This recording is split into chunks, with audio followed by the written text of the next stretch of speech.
Boa tarde, meus amores. Hoje nós teremos aula de História e eu vou pedir que vocês abram o livro na página 246, que é essa daqui, para vocês acompanharem comigo. Capítulo 1. Dom Pedro II governa o Brasil. Após o golpe da maioridade, elaborado pelos liberais, Pedro de Alcântara foi coroado e lançado imperador do Brasil em 1840.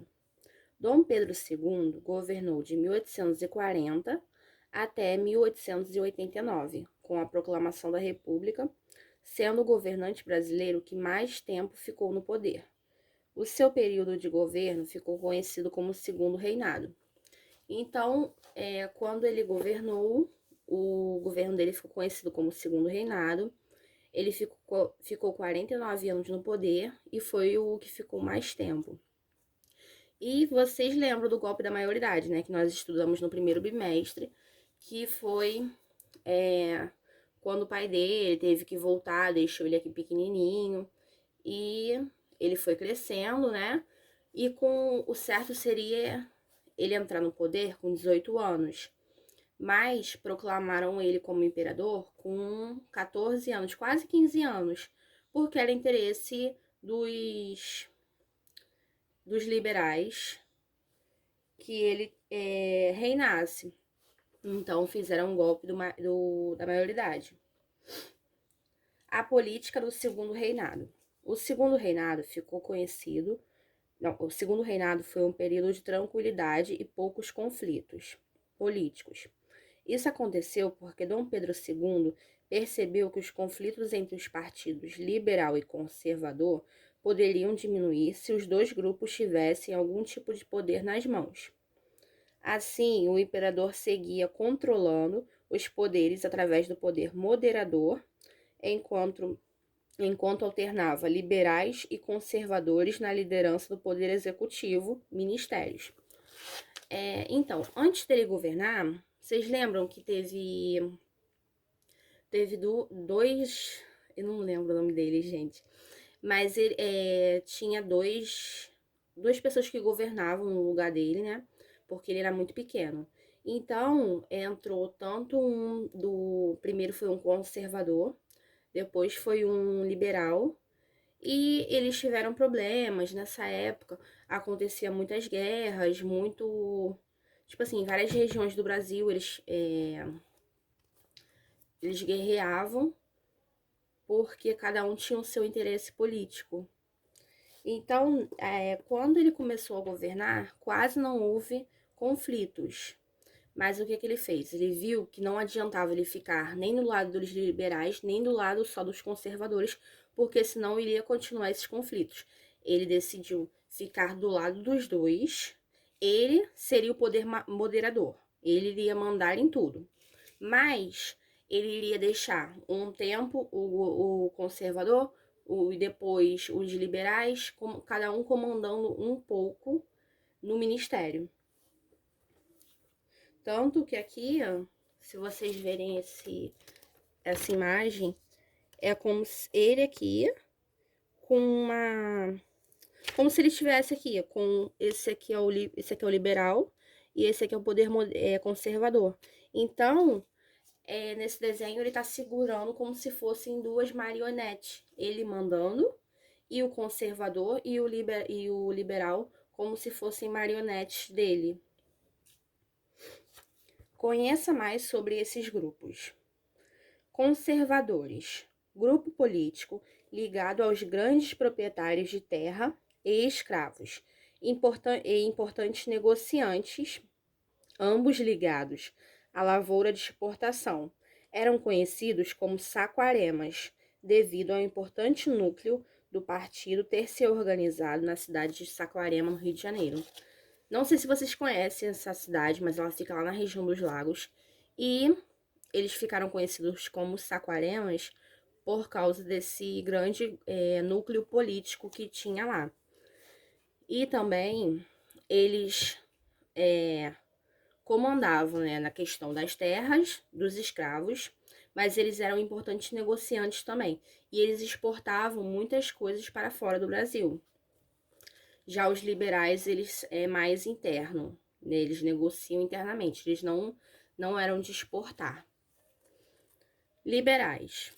Grupo político também ligado a proprietários de terras e escravos, mas com a produção voltada para o mercado interno. Além disso, era composto por grande parte da classe média urbana votante.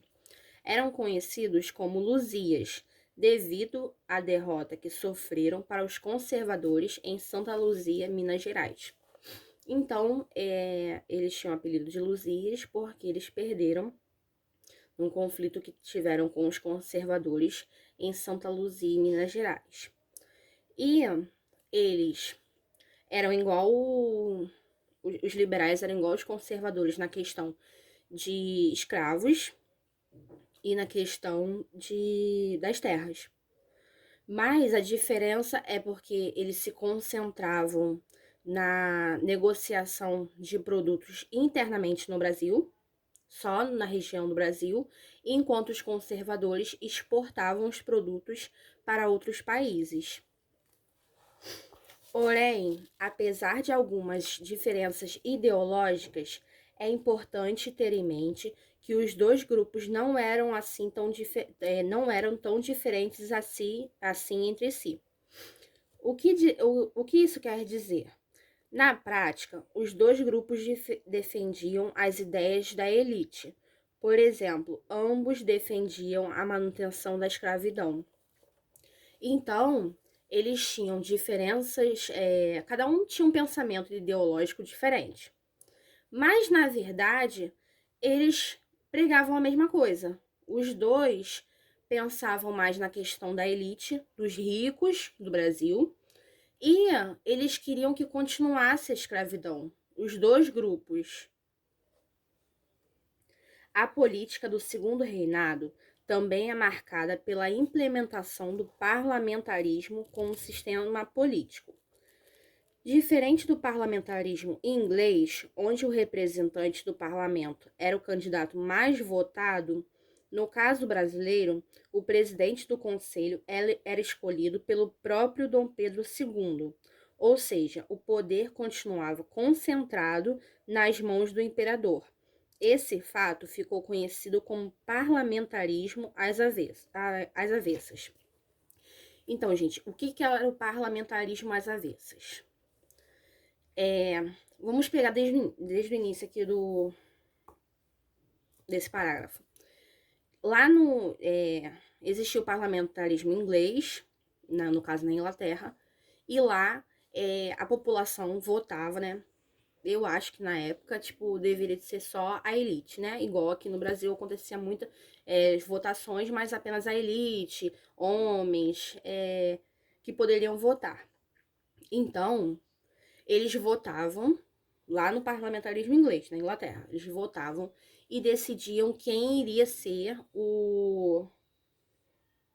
quem seria o representante do parlamento lá na Inglaterra, através da votação do povo. Mas aqui, quem escolhia era Dom Pedro II.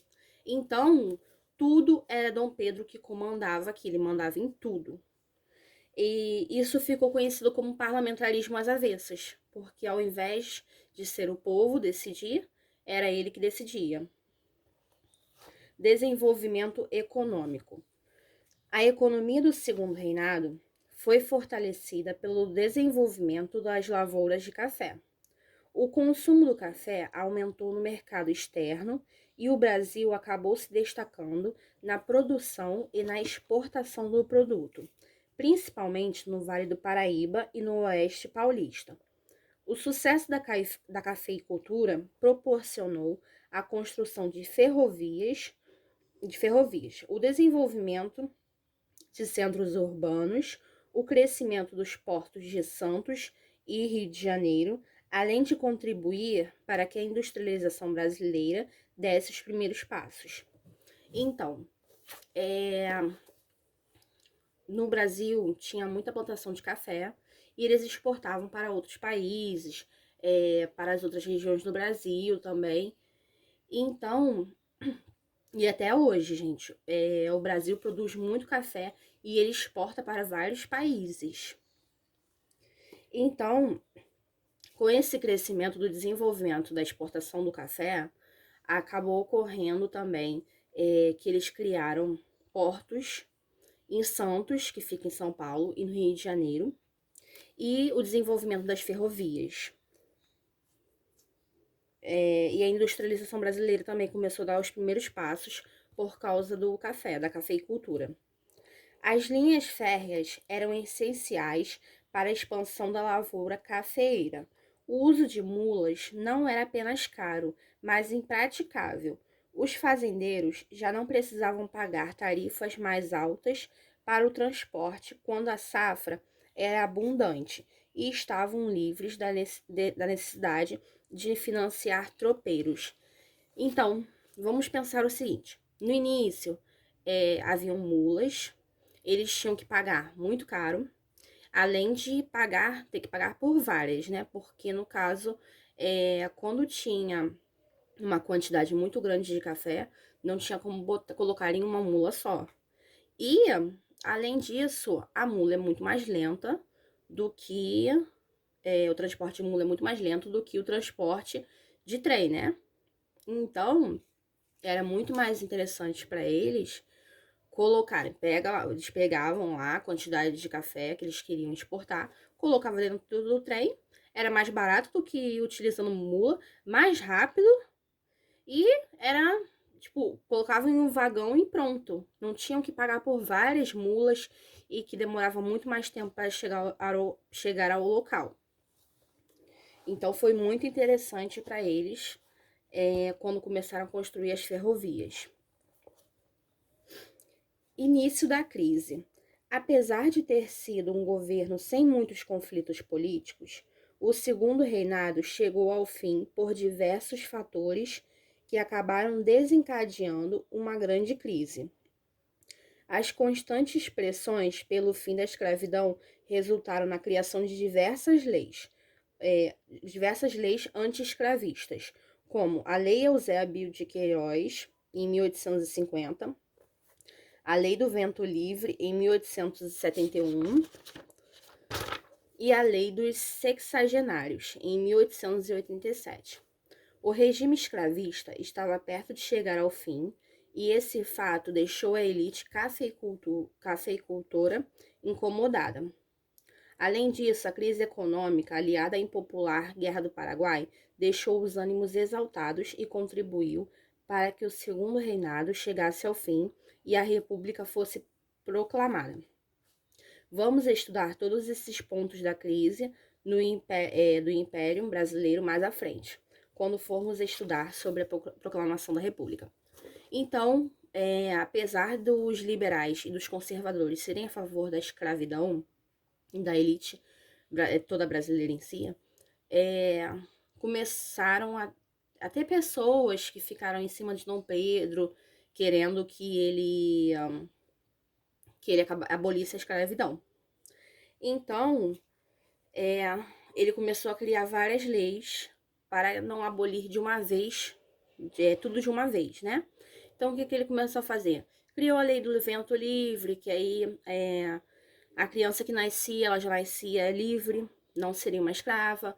Criou a dos sexagenários, que eu não lembro se era a partir de 60 ou 65 anos. Acho que deveria ser 60, porque o nome é sexagenários, né? Então, a partir dessa certa idade, esse escravo estaria livre. Então, ele começou a criar essas leis aos poucos, até que a sua filha, Princesa Isabel, decidiu acabar com a escravidão de vez. E isso começou a incomodar muita gente, todos da elite, os conservadores, os liberais, até porque eles simplesmente compravam o escravo e o escravo trabalhava para eles a vida inteira de graça. Eles só tinham que dar comida e uma moradia para o escravo, né? Em troca, e eles simplesmente tinham que pagar o tráfico a pessoa, né, que era do tráfico de escravos, e pronto. Só que depois, quando acabou os escravos, eles tiveram que começar a pagar pessoas para trabalharem. Tanto que quem entrou foram muitos italianos, pessoas de outros países vieram para cá e ofereceram sua mão de obra em troca de comida, alimentação, moradia, e eles também tinham que pagar um certo valor para essa pessoa. Então eles começaram a ficar muito incomodados. E também, depois da Guerra do Paraguai, começou a ter a crise econômica, porque o Brasil teve que gastar muito dinheiro com essa Guerra do Paraguai. Então muita gente ficou contra e decidiu proclamar a República. Mas nós iremos entender melhor isso no capítulo 2, esse aqui, que é sobre a proclamação da República. É só isso, gente. Eu vou pedir que vocês façam as páginas 248, 249 e 250. Quarta-feira eu volto aqui e irei fazer a correção das apostilas de hoje e amanhã e do livro também. É só isso, gente. Beijos. Qualquer dúvida, me chamem no privado e até amanhã.